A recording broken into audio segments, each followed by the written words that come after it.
In May 2015, the concrete and construction industry will be changed forever. Make a date with innovation. Make a date for African construction and totally concrete experts.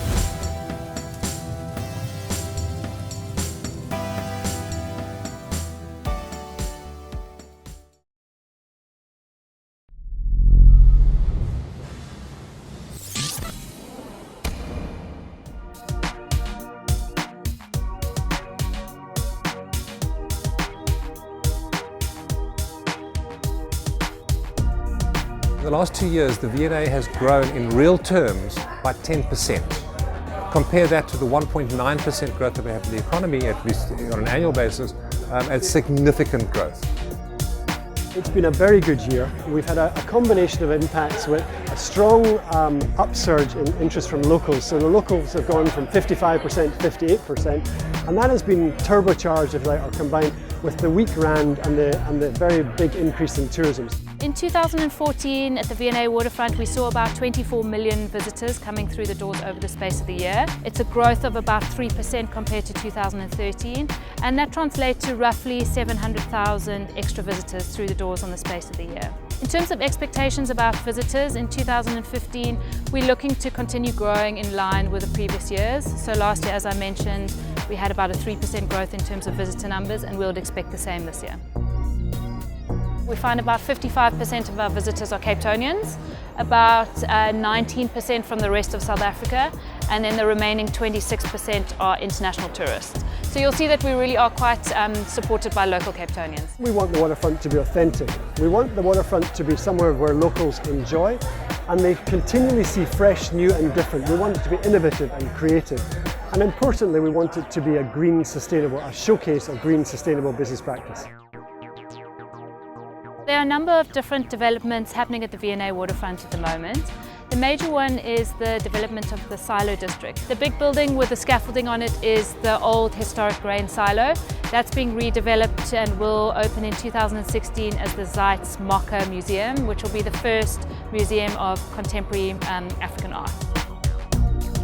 Around it there's some more buildings that are going to be built. There's currently the Silo 1 and Silo 2 buildings, which are residential buildings and also house the new Allen Gray offices. And then the Silo 3 and Silo 4 will be new buildings that will be developed afterwards. This used to be the Blue Shed and it was redeveloped to this new space and opened in October in 2014. And I think what's really great about this space is we've really tried to focus on showcasing some of the best of art and design that Africa has to offer. So it feels quite curated, and we've got a really amazing mix of great kind of local designers, up-and-coming artists, and a good mix of everything from fashion to interiors to everything. The Two Oceans Aquarium is our largest tourist attraction in terms of numbers here at the V&A Waterfront. We saw a growth of about 4% in terms of visitors over December in 2014. They see anything between 2,000 and 4,000 people per day coming through the doors here. There are some new renovations that are happening here at the Two Oceans Aquarium, including a sort of bigger predator tank that'll also have a full tunnel going through it. So you'll be able to walk through it and the fish will be going over your heads. The investment we've been doing recently has been primarily targeted towards locals. Our philosophy is very much in developing targeted at locals, and the tourists will come on the back of that.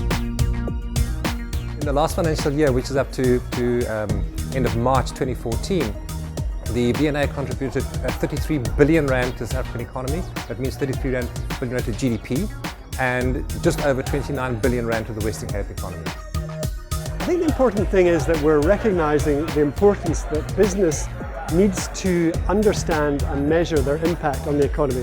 The country needs economic growth and it needs job creation, and I think what we're looking to do is to formally, externally evaluate and track that, and that should be one of our metrics going forward, that it's not so much about how much profit you're making as much as what is the contribution the business is making to the well-needed jobs and economic generation.